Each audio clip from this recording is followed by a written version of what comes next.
We're back with another episode of the Penn Sports Network Podcast. I'm here with IUP basketballs, Kymani Merraro, Dallis Dillard, and Christian Moore. This is basically a new team for y'all this season. You know, a lot of freshmen, transfers. So, most of y'all never played together before.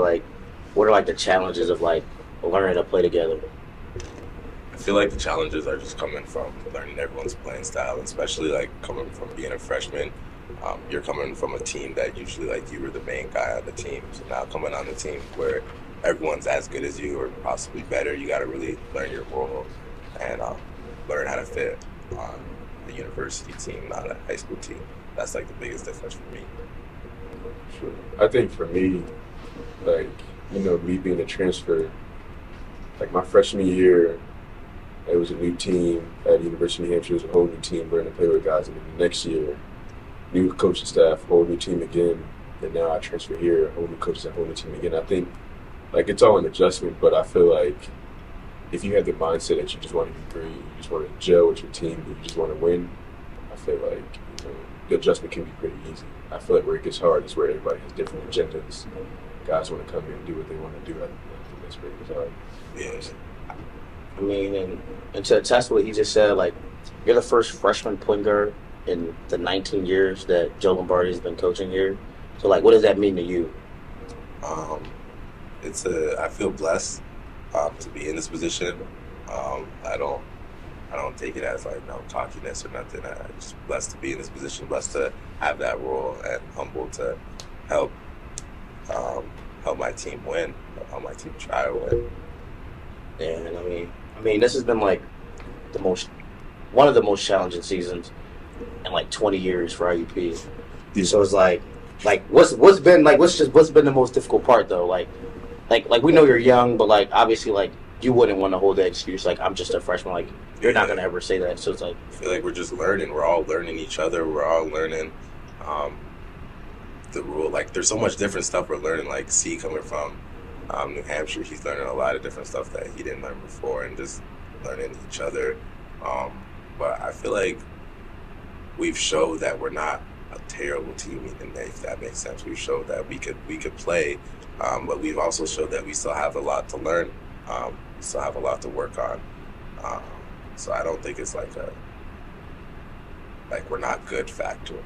Yeah, for sure. I mean, it shows y'all compete. It's not y'all are just out here getting blown out by 40. Mm-hmm. Yeah, no, for sure. I think the hardest thing for me with this season is that where I'm in practice every day, so I know how hard guys are going, and I know how hard guys are competing. I know how much guys are in the gym, and it's just tough to know that we're doing all of this, and it's not a lot of that is shown in the games. Granted, we are young, but that's that excuse is played out now. We have to figure it out, and it's I wouldn't say disappointing, but it really does make me upset because I know how hard guys are working. I know how bad we want it. Would you consider it a consistency issue? I know I watch my teammates go out and practice every day too, and then we show up at meets, and it's just I don't really want to say it's the lights, but everything you worked on, you had an amazing week all week, and then you get out there and it just doesn't come together when it's time to. So it's that part's definitely tough, and like I say, everything is God's timing. If it was meant to be, then it would be. So, I don't hang too much on the guys. I just know that we come in every day ready to work. We're coming in every day ready to compete. We all love each other. It's really like a family. When we say brotherhood, we don't just say it. We mean it. And I can say for myself, being on two different teams, this team, I've never had a chemistry this strong on and off the court. They say Hulk culture is it's different. Family. That's what I was going to get last. I was going to tell you. Family is a thing. What do you see? You've been here. So what do you see? I've basically seen it all. You've won. I've seen the dynasty, that 5-year run that we had. I've seen now. I would start off by saying I don't think our record really correlates with how we've been as a bunch this year. I generally don't think I've seen a group work this hard and not have the success that other groups have had. So I think that's the part that's frustrating. Also, me not being out there. Yeah. It's to an extent frustrating. I also came with that decision. I'm content. I'm good with that decision. I think that's the path God had me on. I would say just seeing it from all aspects. Like, first of all, you got IUP in your chest. It's just a different standard here. It's a different level. It's not like any other program in the country, and everybody in the conference knows that. Like, it's hard to understand. I was telling these guys in August, like, obviously, first of all, they don't know me. I've never played a single game in front of them. They don't know what my game is. They don't, you know what I mean? Like, they just see the connection I have with coach. But that doesn't mean, like, he's okay or all right. You know what I mean? Like, you still got to prove yourself to people. Like, you know what I mean? Like, if I came in here and I was a freshman or a transfer, especially Division I, I've never played Division I. You know what I mean? Yeah. So I see this guy, like, you know, everybody's talking about him, Dallas this, Dallas that. You know what I mean? Like, doesn't mean I automatically, like, you know, respect him. Like, he has to earn my respect just like everybody else. So I think that was a big thing with these guys. And I was trying to tell them in August, like, when you put this jersey on, it comes with so many different responsibilities. Teams come right at, like, they see blood. Like, I see that arena. Yeah, and then you bring the lights. Like, this is not what happens at Division II programs. You don't have that arena. You don't have multiple facilities like that. Like, and the culture that's been, like, created here, it just creates a monster where, like, no matter how good you think you're playing, like, you have to bring that extra notch and try to get over that hump, because teams really play out of their mind when they play it, because it's proven a point. Like, you know what I mean? Like, this is IUP. Like, in the last 5 years or so, before last year, like, we were like 105 and like 17 or something like that, something ridiculous. My first 2 years, I was 65-5. If I'm including the games last year, I'm 72-8 right now. Like Dave Morris, IUP legend, he's 93-7 in his career here, like 3 rings. Like, that's ridiculous. You know what I mean? Like, that's the culture that's here. It's not crazy at all, and it's not normal. I think the fans also love them to death. Love you, Hawk family, Hawk Nation. But I think they get so accustomed to that, so used to that these last 2 years have been really bad for them. Like, let's be honest, like 18-13 anywhere else is a good year. Say, a lot of schools would like love to have a season like that. Like, so I mean, we just like had like I said, I tell people all the time, like, the run was just that amazing. Like, ridiculous. You really didn't see a loss. Like, if you could skip a game and like that might be the one loss that you might have been able to see like we had, like, during that stretch. Now, we see it a lot, especially when sometimes we lose to teams and they walking up to Dallas talking about, like, yo, this feels different. Like, it feels different to beat us. Like, that stuff, like, that got me mad, but, like, it just shows, like, how much of a standard the team had, and even their culture is insane. Some programs' national championship is to beat y'all. So, like, honestly, storm the court when they play. So, like, when we lose, like, most of the time, like, they storm the even court. This team, like, they just, like, we used to, like, if you calling it out, like, calling a spade, we was giving everybody the belt for years. Like years. There's still teams that haven't beat me personally. Like, if I was on the court, like, I've never lost a slip. I've never lost to Cal. I've never lost to a lot of teams. Like, I never lost to Gannon. Like, I can keep going. Like, you know what I mean? There's teams that have never beat me. Like, and it's just, they're trying to seize the opportunity, you know what I mean? And it's tough on them because they're generally trying. Like, they're generally trying to buy into the program, generally trying to buy into the coach, working out every day, getting better, uplifting themselves and their teammates. Like, you know what I mean? But we're just putting that together now. Like, these are teams that are also older, experienced, upperclassmen, and have seen the ropes, seen the game. You know what I mean? Even yesterday, like Edinburgh, seen the games. Like, Stephen Kelly, great guy. He played at, like, Clarion a couple years. Now he's at Edinburgh. Experienced, like, seasoned. Like, you know what I mean? And these are guys who they have to go against. And it's not necessarily like a skill gap or anything like that. Yeah. They just know the game, and we're still creating and building on our side. So it's like, do we care that we're losing? Absolutely. But I think in the end goal, if we're getting better every single game and getting better individually to build up the collective, then I think we're still winning too. And I mean, like, you got to come in as a freshman. Like, you had the luxury of coming in with Armani was still here. You had Dave. You had Sean Down, who was around. You had Ethan Porterfield. Like, you had Kamawa before he transferred. Like, so it's like, do you cut, like, freshmen like him or like Ian or like Ty Grove, like, slack because they don't have like they didn't get to come into like that much greatness though? No. I mean, I would say on some things, yes. Like, I don't tell Kai every single thing he messes up on. I don't think it's good to tell everybody every single thing they mess up on. Like, first of all, I'm not a coach. Like, you know what I mean? Let's not. Yeah. Like, I don't look at myself as above anyone on this team. I just have more experience because I've been here. You know what I mean? So, same way next year. Like, I'm gonna mess up probably just as much as Kyle, or have breakups or breakdowns that I shouldn't have. You know what I mean? Like, nobody ever plays a perfect game. We play a perfect game. NBA guys don't play perfect games. You know what I mean? So, I just think it's harder on them. Like, I think Kai's true freshman year is 10 times harder than my true freshman year. And that's part of the reason. Like, first of all, I was not a true point guard. True freshman point guard. That's ridiculous. Like, that's not heard of here. Secondly, I have so many upperclassmen and leaders around me that, like, paved the way and show me, like, the right way to do it and the right guy to be. Like, I was talking to Coach and Dave at Gannon last week. And I was like, Coach, if I'm being honest, like, I appreciate you because he was giving me my flowers and for Dave, but I said I wouldn't be half the guy I am for these guys, like, if it wasn't for Dave and Armani and Shondell and 40 Ethan and KJ and Bryce and those type of guys. You know what I mean? Like, those guys created a standard that I lived up to only because they allowed me to. You know what I mean? Like, they gave me the leeway to make mistakes, but they also held me to that standard because they were held to that standard when they were younger. You know what I mean? So it's all about keeping that Hawk culture and passing it down to the next generations to keep the culture and the standard at this place and at this program. And despite the difficulties like that you guys have had this season, the playoffs are still within reach. So it's like, what is it going to take for you guys the next 2 weeks to, like, ensure that IUP makes the PSAC tournament for the 17th straight season? Sure. I think, honestly, it's like our coach has been preaching to us, like, just keep cracking stone. And I think week by week, like, we're constantly cracking the stone. And I know at some point, like, that stone is going to crack. Yeah. Whether that be tomorrow, whether that be next week, whether that be the first round of the playoffs. I just think that for us to reach our goals, we just have to be consistent every day. Yeah. Consistent with the work, consistent with the mentality, consistent with the mindset that we just want to win today. And that's all we've been trying to do. Like, I think it was a couple weeks back, like, Coach just started preaching to us, just win today. Don't worry about the next day, don't worry about the next game, don't worry about the next week, just win that day.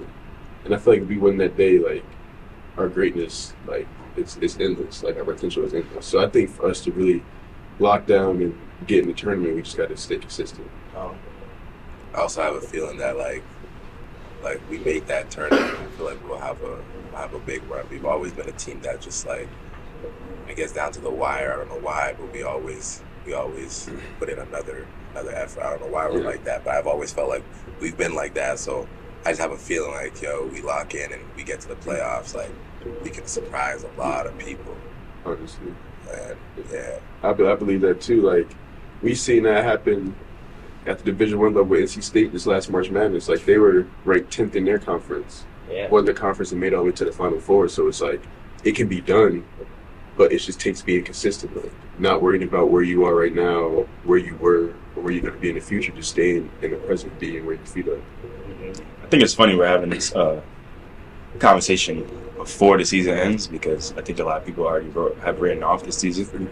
And I think that people also fail to realize how much work these guys put in on a daily basis.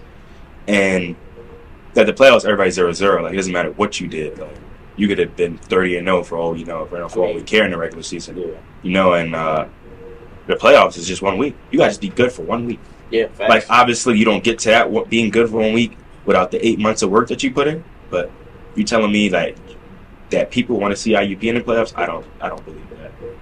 I mean, it's just about getting there. I mean, that's all the regular season is about. I mean, that's how I see it. Like, same thing you said, like, it's funny, like, the conversations we had now, because y'all are written off by a lot of people. And, like, even, like, when I'm, like, planning out, like, who I want to bring in next, like, I was big on getting y'all in now because I'm, like, they probably won't have time. Like, I genuinely feel like y'all can still make it. I've watched y'all take good teams down to the wire, like, the home game against Gannon. Y'all played a really good game. Like, y'all showed y'all can compete with, like, the best of them. I mean, y'all don't get to see those PSAC East teams, but, again, like, y'all see good comp over here. And so it's really just, like, a tough thing. A lot of the losses have come on the road, though. So, like, what is the difference between y'all at home and, like, the struggles with road games? I think the biggest thing, like, the hardest thing to do in college basketball went on the road. Like, it's not your gym, it's not your fans, and, like, you're always going to be looked at as the underdog playing on the road. And I think winning on the road takes a lot of experience. Like, it's a lot. Like you're at home. When you win at home, it's like you're at home. Like, you're used to it. Like, it's nothing new.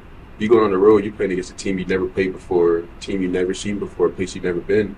Now it's like you have so many things going against you that if you don't have that experience of playing on the road before, like, those little things will get to you, whether you think it or not. So I think our biggest thing is losing on the road is our experience, honestly. Like, think about it though. Like, everybody on this team that actually is in like the rotation, like consistently and really plays, Demir and Luke are the only people that have ever been on the road and seen these teams, been in these gyms.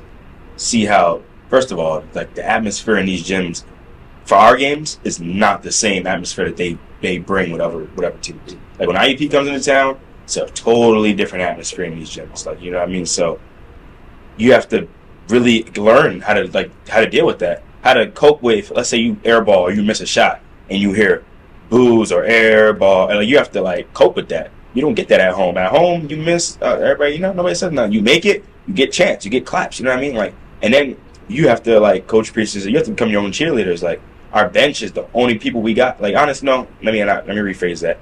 We also love, thank you, and appreciate and support the fans that do travel. But besides that, like, we have to be our own cheerleaders. You know what I mean? Like, that's all we got. Like, the whole gym is, for the most part, against us. And besides Demir and Luke, nobody has on the road experience. You know what I mean? So, like, Christian's hasn't played there. Doesn't have anything to do with skill. Kymani's never played at UPJ. Never played at Gannon. Never. You know what I mean? Like, I've seen these gyms for the first time. Yeah, So we're unfortunate enough to not, like, how it's looking right now and how pretty much how it's probably going to go. We're not going to get any home court advantage or anything like that for the playoffs. So it's like, have you already prepared to try to overcome those things for that week that you have to be good? Like, I think that comes with the learning part of it. Even you mentioned, like, we've lost a lot of close games, and that's just, I felt like God does everything for a reason. Like, we're losing these close games, we're losing these away games because all this is just a learning strategy. So now, like, God willing, we make it to the playoffs and we got a close game away. Yo, we've been here before. We've lost. We know how it feels to like lose in a gym like this. We know how it feels to lose in an environment like this. Like, we've been here before, and I think that would be our biggest strength, that understanding, like, yo, we don't want to have this feeling again. We hated that losing feeling, and, yo, we worked hard to get here in the playoffs. I think that would play a big factor on if we get to the playoffs and if we're playing away. And, yeah. And you got, like, Christian and Luke this year from the portal. I know you got a couple guys last year from the portal. Do you think the transfer portal is good for basketball? I would say yes and no, because I've been on both sides. I was gonna say, portal guy. Yeah, I've had teammates come from the portal. I've been in the portal, so I think there's good and bad sides to it. Like, the good side is that it gives more power to the player. Like, if you're in a situation where you feel like you're not being treated right, you're not getting the opportunity you want, then by all means, like, you have that power to go to a different school and try again. But then on the bad side of it, it's like you see teams, like, it's hard to find loyalty in college basketball now. And even with college coaches, it's like now, like, especially at the Division I level, NIL, it's like if a player is on a good team, he's been there for a while, another team could come and throw a huge number at him, and he's like, he can't turn that down. Yeah. So it's like, in this game, like, you won't find many teams that you've had guys on the team for at least 2 years. So I think that's the hard part of it. It's like you can't really build that chemistry because you never know what's going to happen after the season. You never know who's going to jump in the portal. You never know who's just going to want to leave. So it's like, I feel like that's the hardest part about it. And, like, transfer portal isn't no joke. Like, everybody that goes in, you're not guaranteed a school. You're not guaranteed a spot. You don't even know who's looking. You so can't it's like, anything. yeah. So it's like that risk you're taking. What? Yeah, no, for real. Yeah. That's what it feels like. It is, bro. And like, I've been there. Like, there's been times where I was in the portal where I didn't think I was going anywhere, but, you know, I just stayed grounded and just. Wait, no joke. You can't tell, like, when people are. And it's honestly scary, bro, because it's like one day you could have a lot of coaches texting you, and then one day you can have nobody texting. So it's like there's a lot of trials and tribulations with it. But like I said with myself, like, I just stayed grounded. I prayed every day, and I prayed for opportunity. And the opportunity came with IUP, and, like, I couldn't be happier because, like I said, like, the chemistry on this team second to none. Did you know what IUP was before? I did. Like, when I was younger, when my brother was younger, he had an AAU teammate named Brandon Northfleet. He's like a legend here, and he was here in 2015. But like, awesome. Shout out, yeah, Brandon. shout out Brandon Northfleet, man. That's from 7-5. But like, I didn't even realize he came here until like I was getting recruited here, and then my mom was telling me some of her friends that went here, and like the name Brandon Northfleet came in, and I came here on my visit, and I seen like the accomplishments he had, and I was like, this is what I want. Like D2, D1, like that shit it doesn't matter to me. I just want an opportunity to play and win, and that's been my main goal. It's like for y'all coming up, was it D1 or bust, or like were you well aware of like possibly going D2? I mean, I think for me personally, I didn't really take basketball like seriously. I feel like until I was like 11, 12, like then I was like, all right, like I might be like able to do something. And then of course, like when you a kid, like you have dreams and you want to write down on paper, I want to go to Duke or in the NBA and stuff like that. And as you get older, like you become like a realist. And I think it was never D1.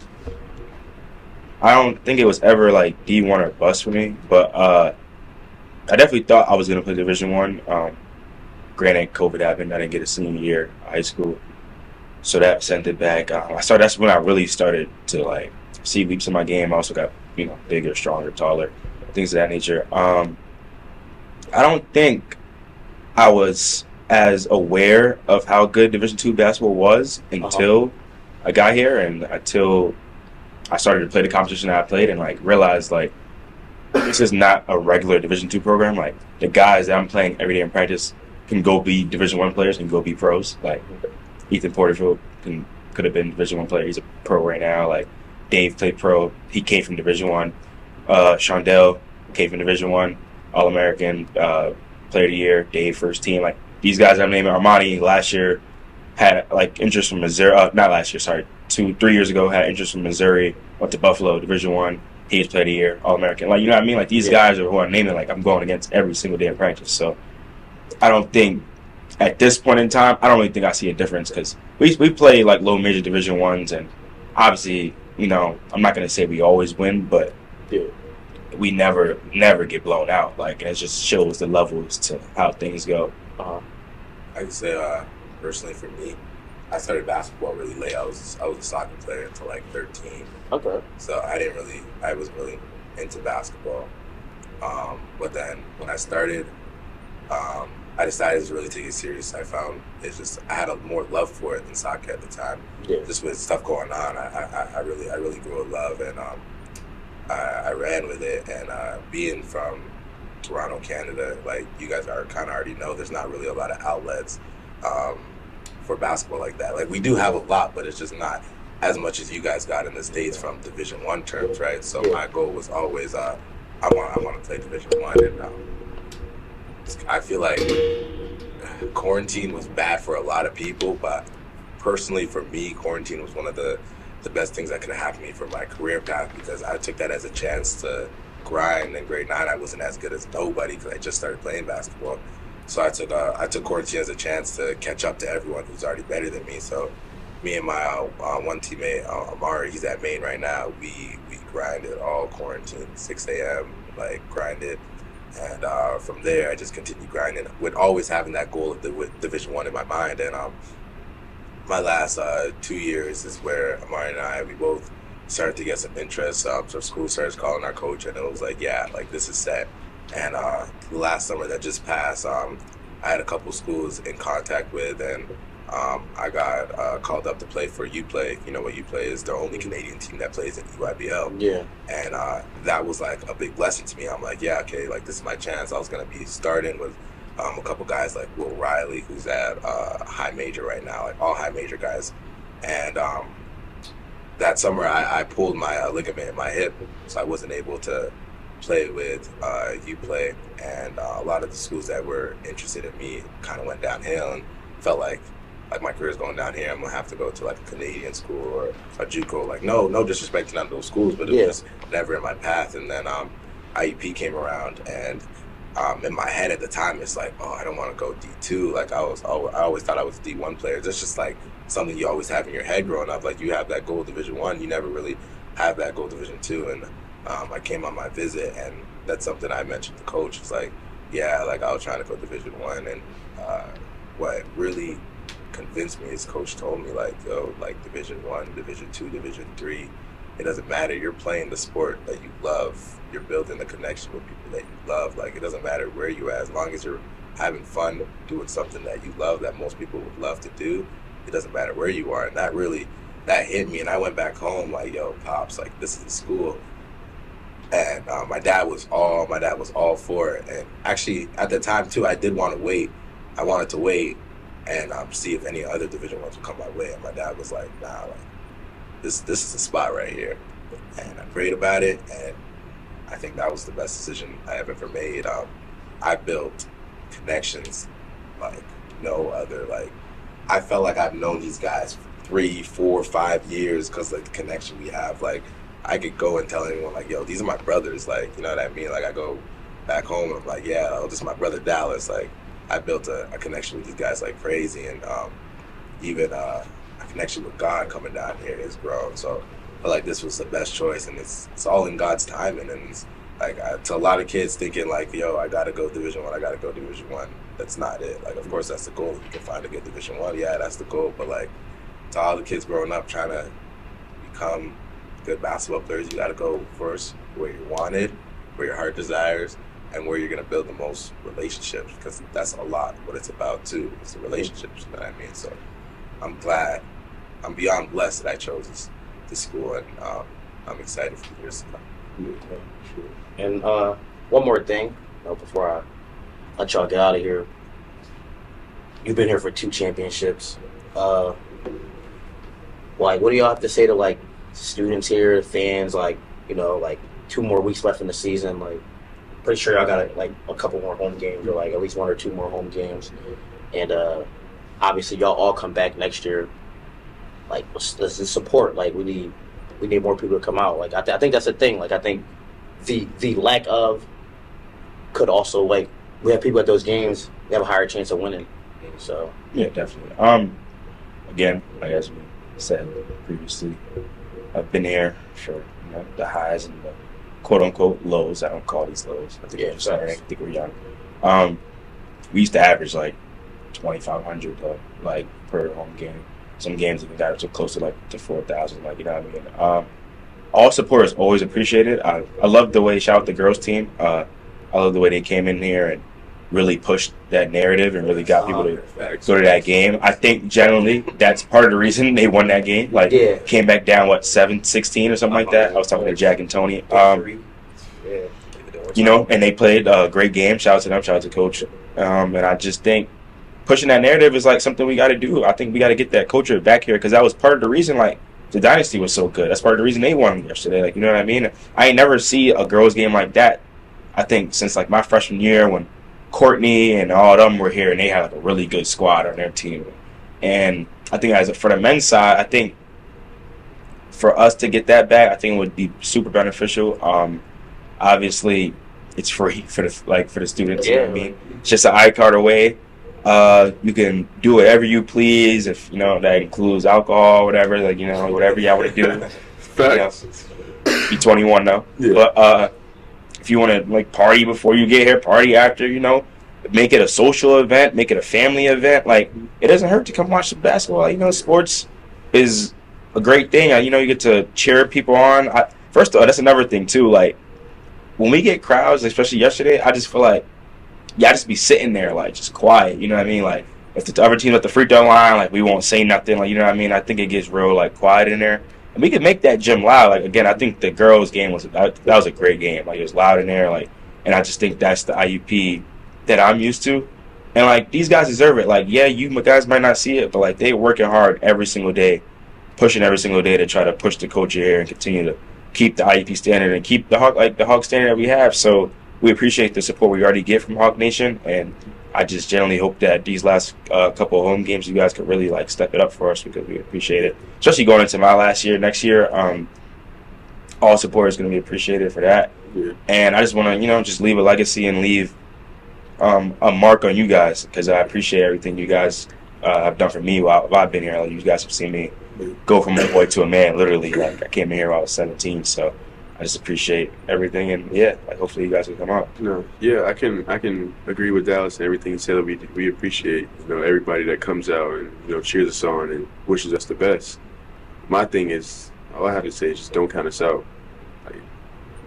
Like, this stone is going to crack at some point, and it will crack. That could be a tough edit right there. Yeah, just don't. That's a tough edit right there. Just don't count us out. And then if you don't want to ride with us this year, don't come back around. Don't come back next year. Because like this monster gonna be different. It's gonna be a show next year. Like, don't be wrong, I'm not looking too far ahead. Like, I still want the best for these guys this year and stuff like that. But I'm excited. Like, obviously I haven't played a collegiate game in front of the fans in 2 years. Everybody's asking me thousands of questions about the team and how I'm feeling, and I really appreciate it. But just don't count them out, but don't try to come back around next year when stuff looks a lot different. Stuff looks a real lot different. Like, we all learn, we get Dallas Batista back, and then we up our knowledge level.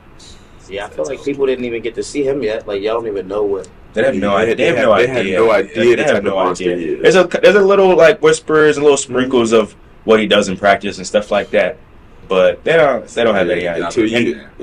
But to make this very clear, we're not two-player driven. Like, me and Batista are not the Lord and Saviors of this team. But as a collective, though, especially because we have such a brotherhood and a culture here that I don't think anybody's even going to the portal. Obviously, we lose guys like Mac and Zell and Sabo and stuff like that. And shout out those guys. Happy senior night to them, which is last night. But as a collective experience now, from freshman year to sophomore year is going to be a big leap. Experience now, also understanding his role and being a leader. Like, New Hampshire, he had a lot of expectations this year that he never had before at New Hampshire. Like, he wasn't held to a standard that he needs to pick up Kymani when he has bad days, like, you know what I mean, or pick up Ian if he's having a bad day, or anybody, pick up me, like, you know what I mean. There's certain expectations here. So him as upperclassman, he gets that experience on his belt. I get to come in and bring more chemistry and get to play with these guys. And, I don't play with them, you know what I mean. So now we build that. So I just really, really, really excited about next year.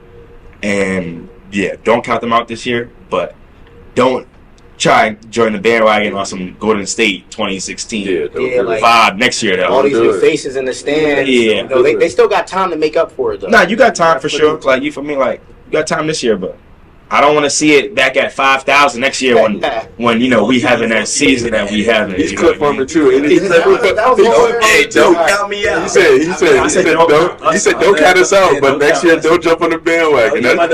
That's a clip farm right there. I like it though. Yeah. No, but it's true though. Honestly, buying in, man. It ain't over. It ain't over till it's over. Next home game Saturday, right? Yeah. Yeah. Wednesday's away. Wednesday's away. Was it? Yeah. Seeing him. So, I mean, Seton Hill's not far. So, Wednesday, Seton Hill, Saturday, play Saturday? Slip here, too. Oh, so y'all got to come out. Gotta come out for Slip. You gotta come out before Saturday. So yeah, Saturday night. Come on. We all know what goes on Saturday nights here. Like, let's be real, you know what I mean? Play Slimy Pebble, real friends. Don't let friends go to Slippery Rock. I mean, never. You don't mess with the Slimy Pebble.